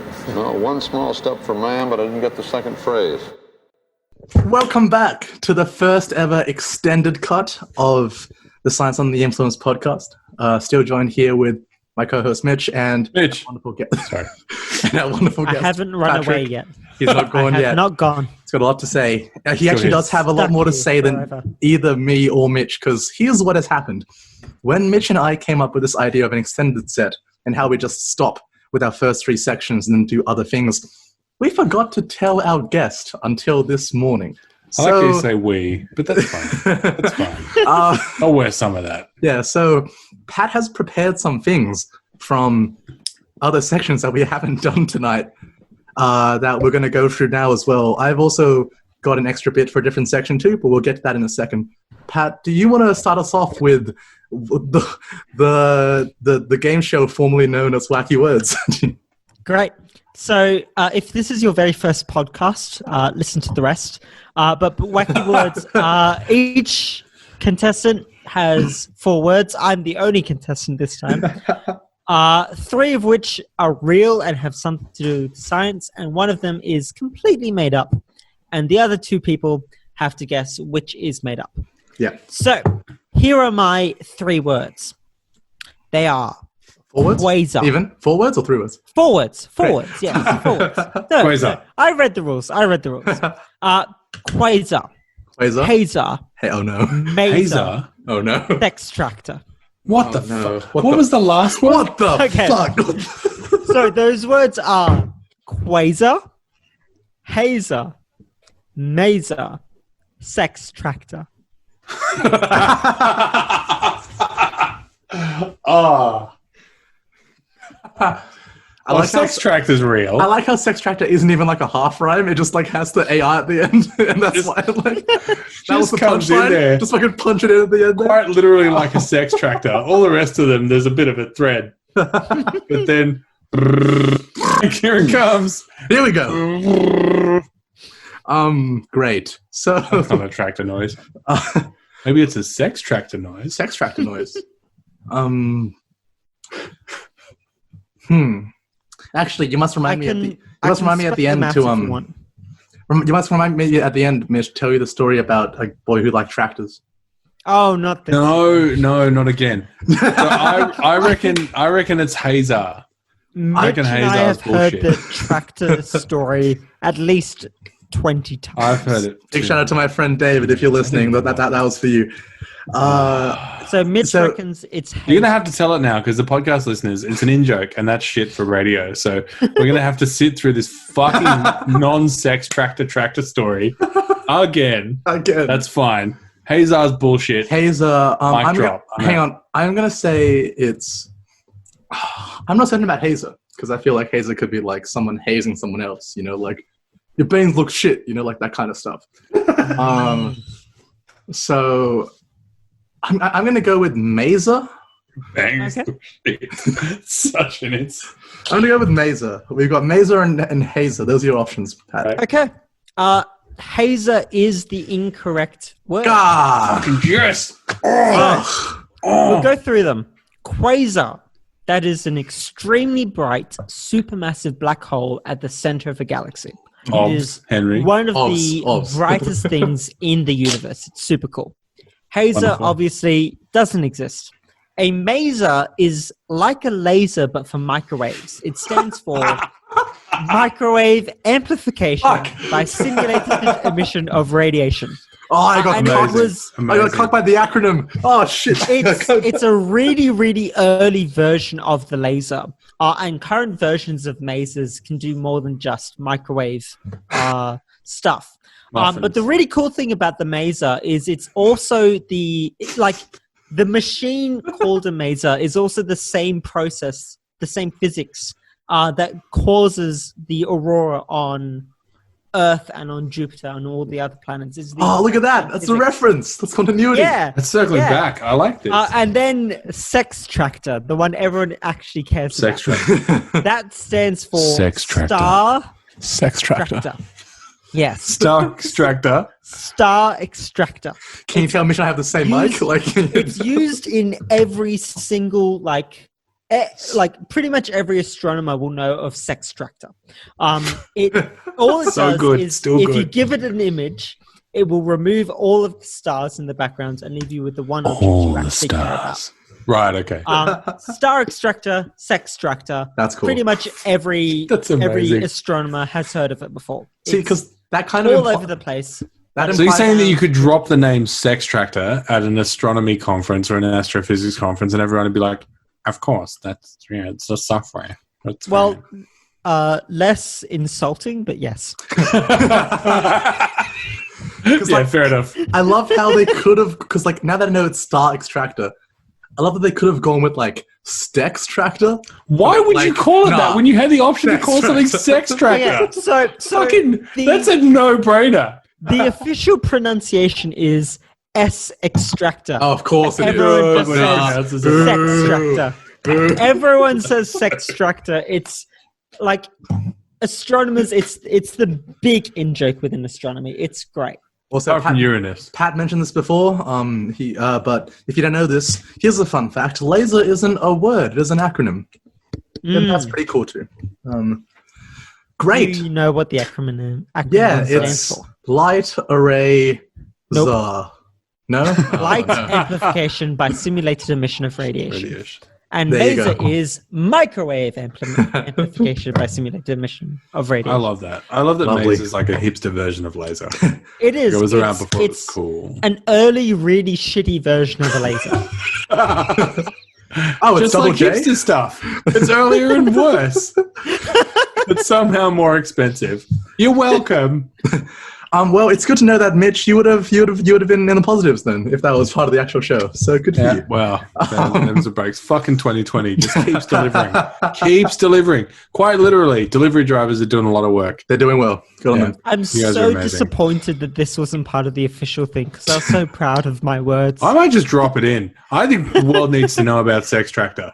I don't know if we can drop it in, but I might just mention somewhere in the description to I might just drop the word sex tracker at the end. And just Well, just after Stick the around fight, to find just out about have, sex to tractors. find out about sex tractors, find the fucking extended cut. Yeah. Just, done. yeah, like after the thing, just put in a bunch of like little tidbits That's it. of Yeah. the extended cut. That's it. That could be good. That's good. Pat's It is bringing up the tidbits, big isn't it? brains. Big brain move right there by Pat. Tidbits. That is literally a galaxy. What else do we have? We Well, had the other thing we had was Sci-Lies. And this was, to our regular listeners, something that we used to do, which we've cut out now. And essentially the way this goes, or rather the final version of this, the way that it goes is each one of us present a 30-second story, which can be real or completely made up. The other two people have to work together to essentially A, ask a question each about it, and then B, decide together if the story is real or false. This can be from any time in science. However, because Mitch is the only one that doesn't have a story at all...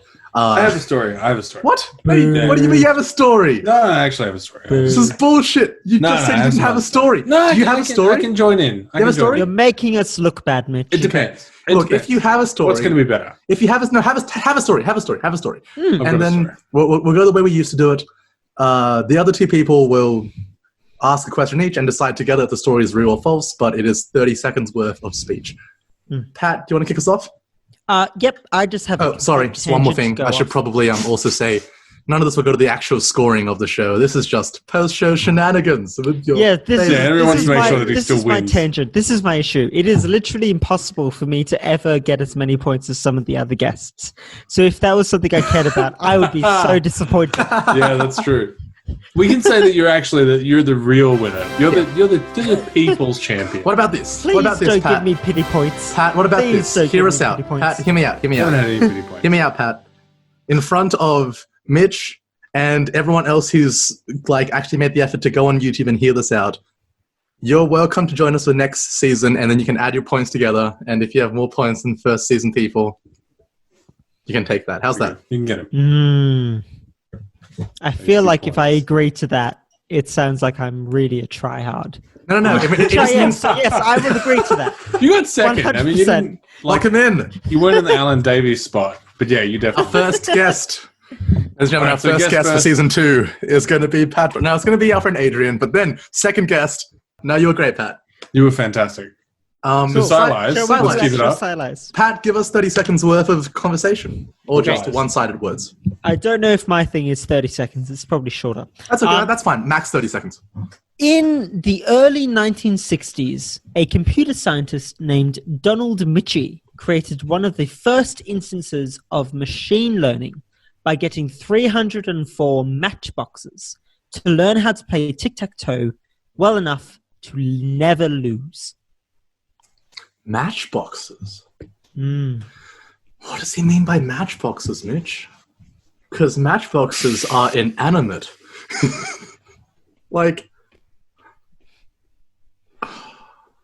Okay, we have a lot of. I have questions here. Yes. Do we get you have questions? I'm sure I've forgotten how this works. Yeah, so we have one question yeah? each to ask him, but then we have to agree on if this is a true or false story. We'll ask our questions first. Yeah, of course we will. Surely, right? Are you okay if I ask just like how a Matchbox is doing this? Are you okay Go with for that? it. Yeah. How a Matchbox is doing this, Pat? Cool. Each matchbox is representative of a specific board state. So A what? Specific, Aha. a board state. So Board a state, specific view of tic-tac-toe. A specific state of tic-tac-toe. Inside each matchbox are a number of tokens for every single move possible for that specific board state. So you play an X in the top right corner. Then the next box will be the matchbox will be the one representing the top right corner being X. And then every single other move you can possibly make is a token. You randomly pick a token out of that box, and that will be the machine's move, the matchbox's move. And you keep playing like that. That will give you a new board state, and you will pick up a new token. If the matchboxes end up winning, you add 3 new tokens to that matchbox of the winning move. If the matchboxes tie, you add an extra 1 token. If the matchboxes lose, you remove that token. So the next time you play, it's more likely that you pick a move that ended up winning than you pick a move that ended up losing. And you keep going on again and again and again. And eventually, either the machine runs out of tokens and it decides it's impossible to ever win tic-tac-toe, give up. Otherwise, it will always win or always tie. See, this annoys me because knowing Pat and knowing how much free time we all have right now, he could have just come this is up absolutely with a true. fucking No, you know this is true. You know this? Yeah, this is true. Do you want to? That's 100% true. But I really want to ask a question, and I want to do a kind of Quanda style, which for our remaining German listeners is an Australian. Don't try to win them back. It's just a comment disguised as a question. So, in the wonderful 80s film War Games, we learned that the only way to win the game of... Shut up, Henry. The only way to win the game of war is to not play.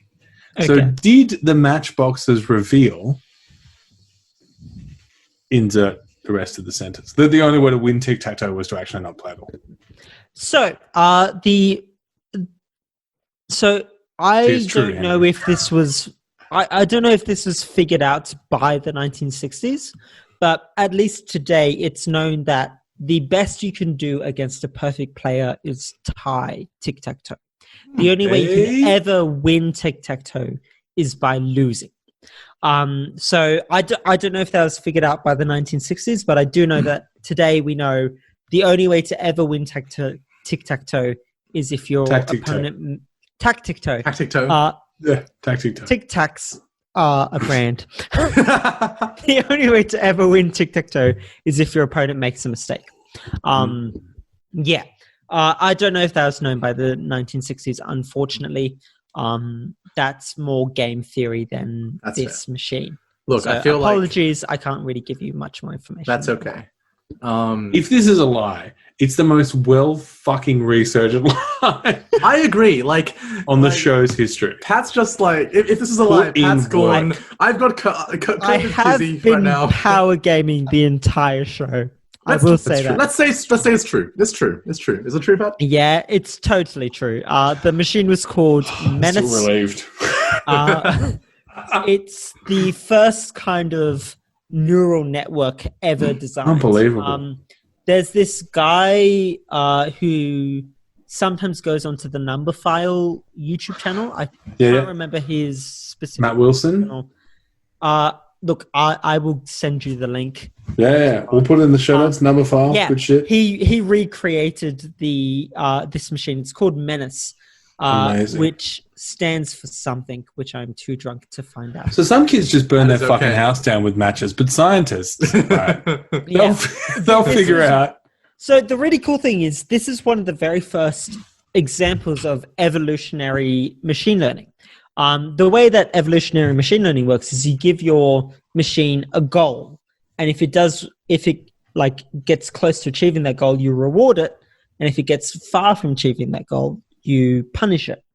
And this is before computers really existed. The guy who invented this machine was also one of the people during World War II who helped crack. Enigma. I don't think it was Enigma. I think it was a different. Not Turing. Code. Okay. No, this was I've got his name, Donald Mitchie. That's right. You mentioned before. Yeah. Who did a bunch of really cool stuff. throughout his entire life. Cool. But this was one of the very first examples of like a proper neural network, a machine that learns. And it was before we had like modern computers. That's really which is cool. really cool. And you can actually awesome. recreate this yourself. You just need 304 matchboxes and shit tons of time, That's which, it. funnily enough, a lot of people have right now. Yeah, look at that. Wonderful. Well, First person to do it, send in the pictures to Science Under the Oh, Influence. please send in the pictures. I'll be That's so it. happy. all right. Am I up next? Yeah, you're right. Okay. This is around 30 seconds. Okay. Lie. Sorry. He knows me too well. Here we go. To understand how bar-headed geese cross the Himalayas, Here we go. a physiologist raised some herself. In the summer of 2010, Dr. Jessica Meir fed, cared for, and trained a dozen bar-headed geese to fly next to her while she rode a scooter. Lost geese would fly to populated areas and chase whatever looked like their mother. This included hockey players and grocery store shoppers. A decade later, now astronaut Jessica Meir has just returned home from the International Space Station. That's your story.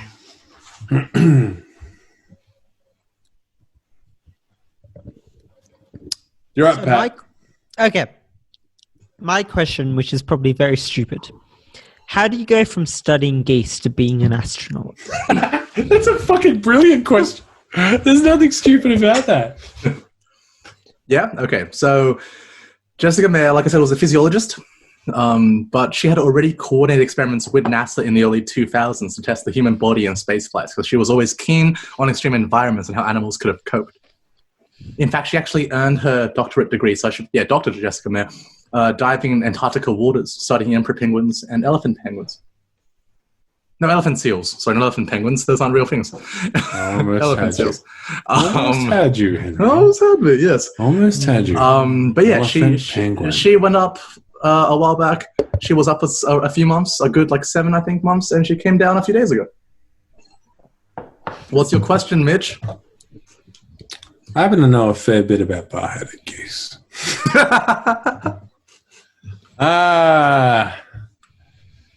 I don't know about how they pass on the behavior, but it is phenomenal. So they have this amazing physiological adaptations that allow them to survive at tremendously high altitudes, and they do migrate phenomenal distances.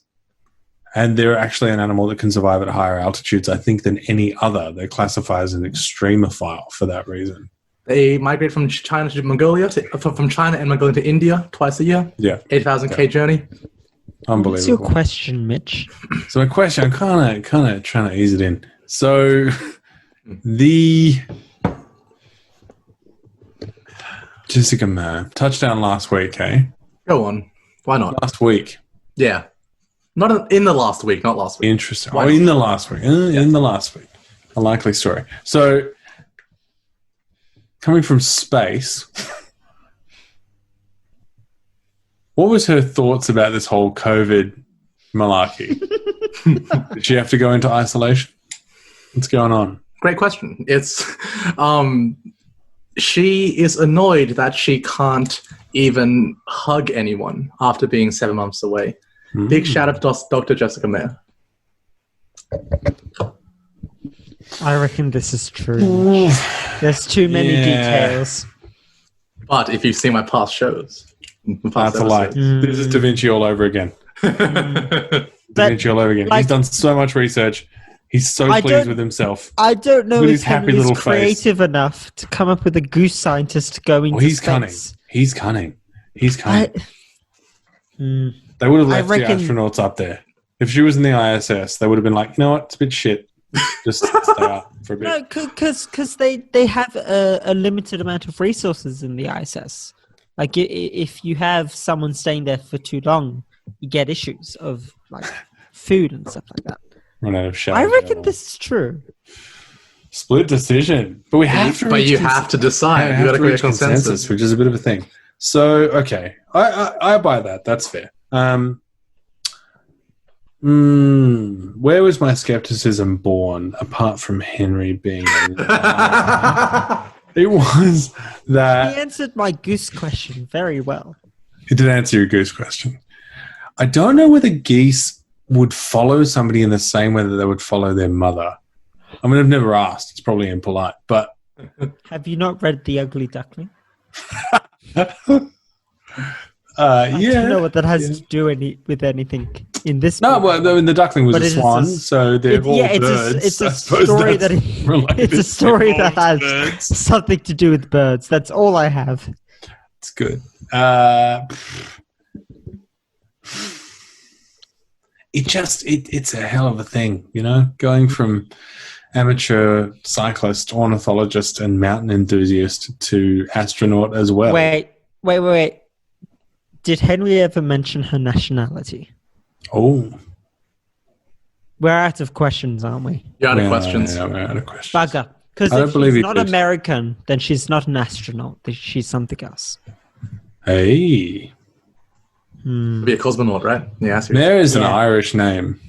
We're really getting deep in the paint now, but so which doesn't tell you anything. True. That just tells you where her parents may have been born. You don't reckon it's true, Mitch?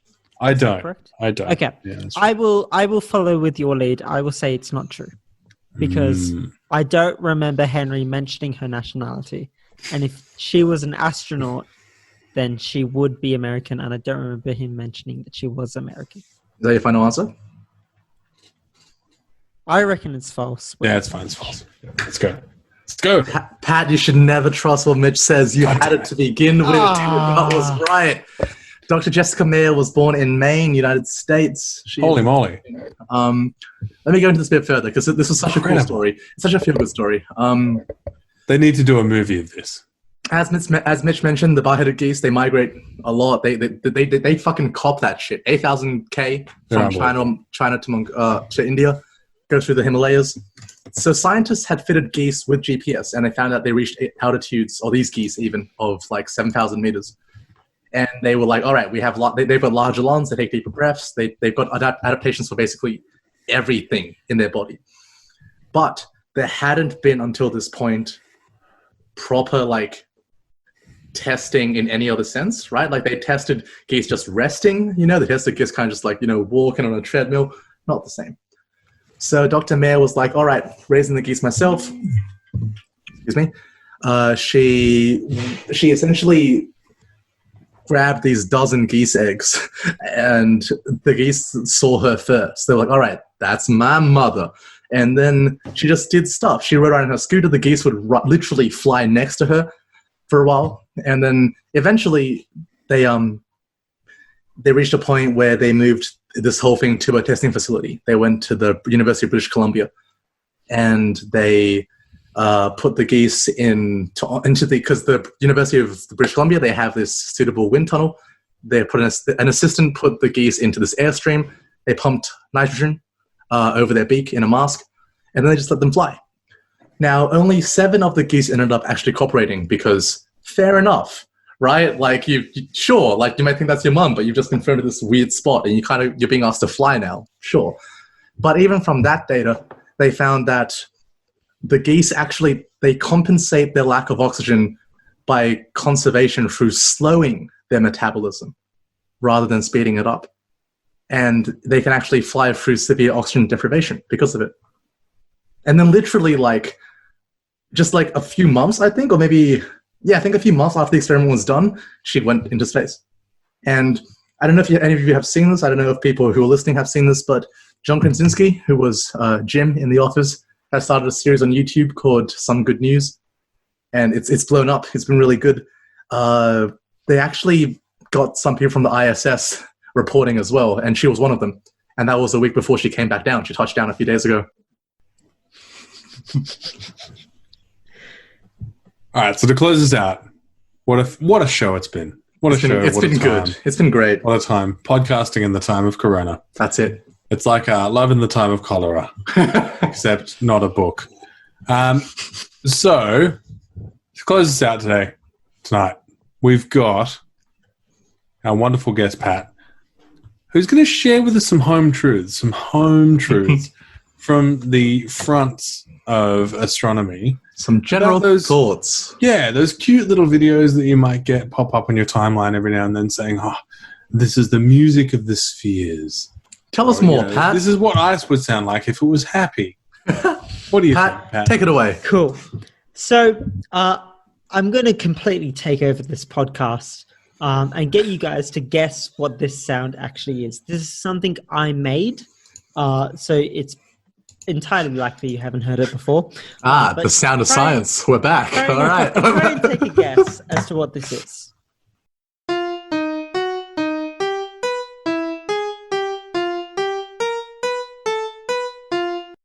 What is Pat playing the piano poorly? What is that? I think it's you playing the piano poorly. But Mitch, what do you think? Okay. I think it's like an I don't know. I think it's somebody trying to, interpret some other kind of data into a weird new thing. So that is the first 20 digits of pi. What? Transcribed onto like the piano, where 0 is C, 1 is D, 2 is E, so on. Wow. Okay. All right. But the point I want to make is it was completely arbitrary that I chose 0 to be C, 1 to be D. I'm now going to play something else, which is also the 20 digits of pi, except this time, instead of transcribing it to C, D, E, F, G, I've transcribed it to the C major scale. Oh, cute. All and right. I've added a nice background tone to make it sound a bit, nicer. Sure.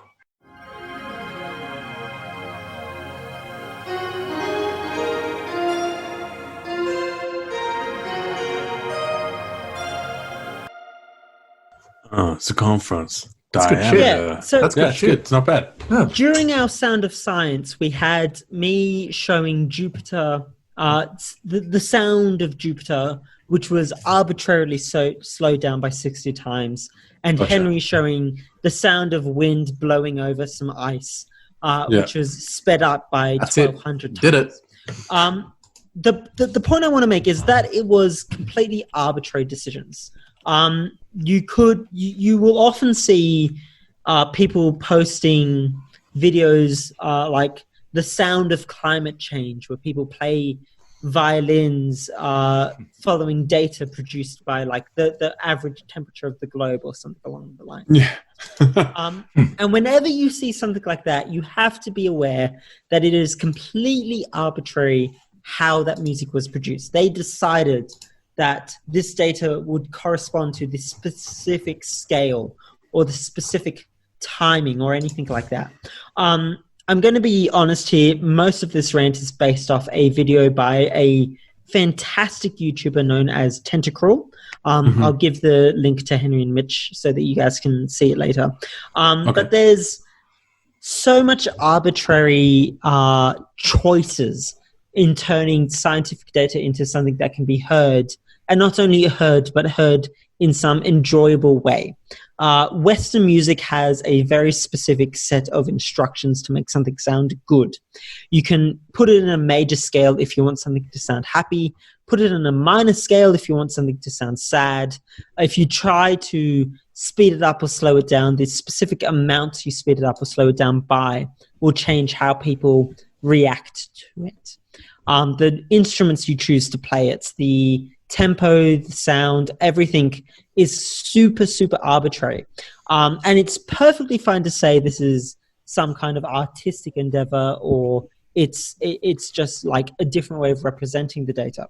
But if you try to assign meaning to something that is filled with these super, super arbitrary decisions, you have to be very, very careful about what you decide is meant by this piece of music or this piece of audio, because if it's super arbitrary, all you're really deciding is the person who created this music or created this piece of audio has an idea of what they want to convey, and that's it. You're just deciding whether you agree with what they want to convey or not.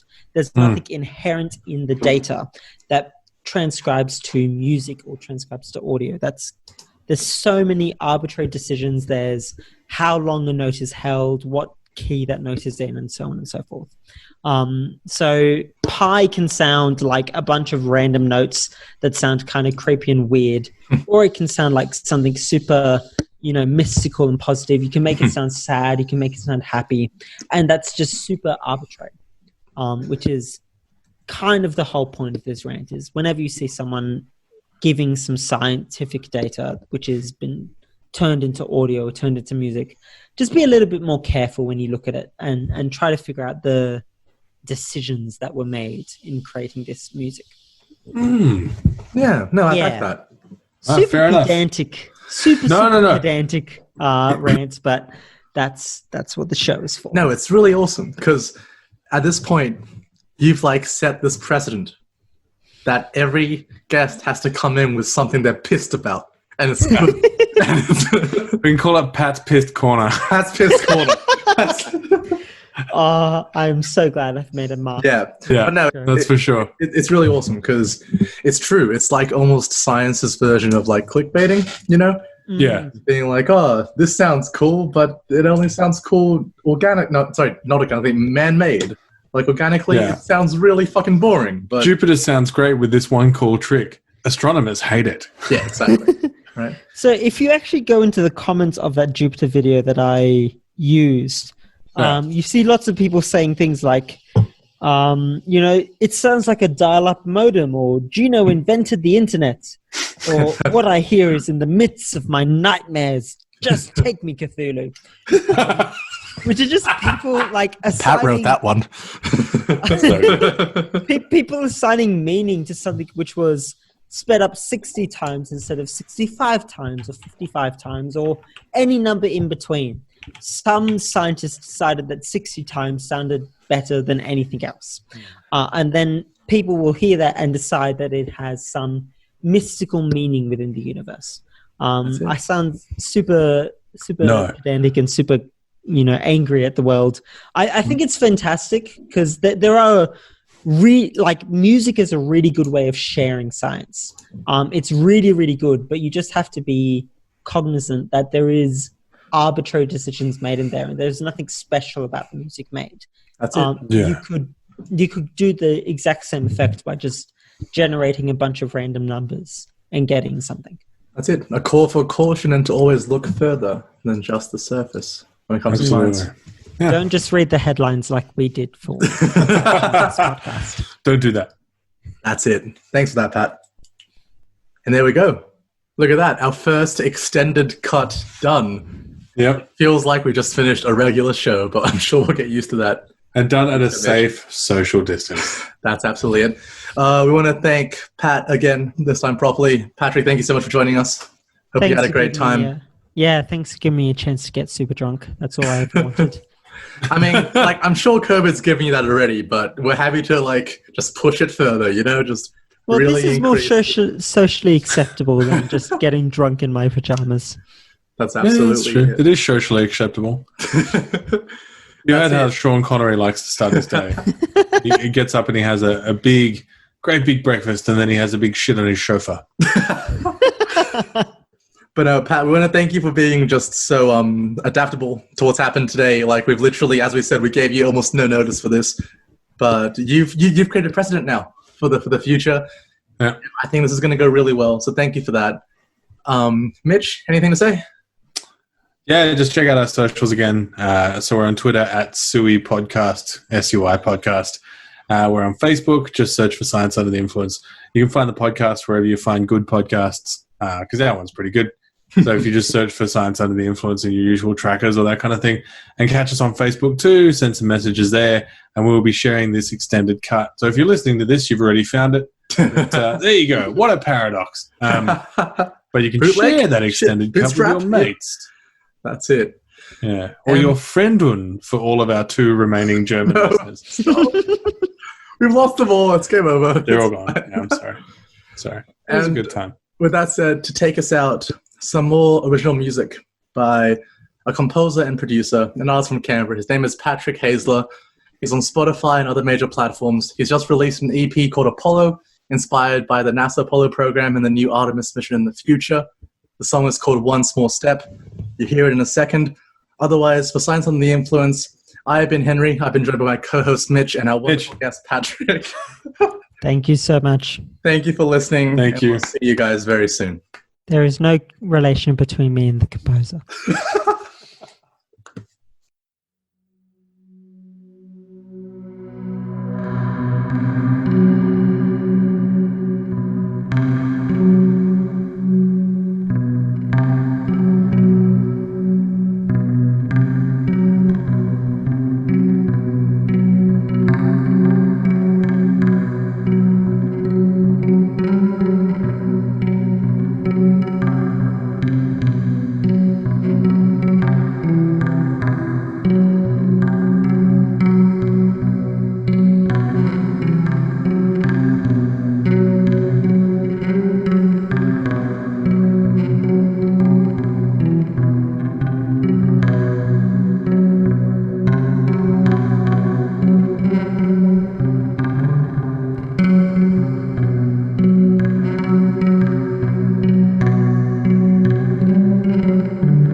Bye.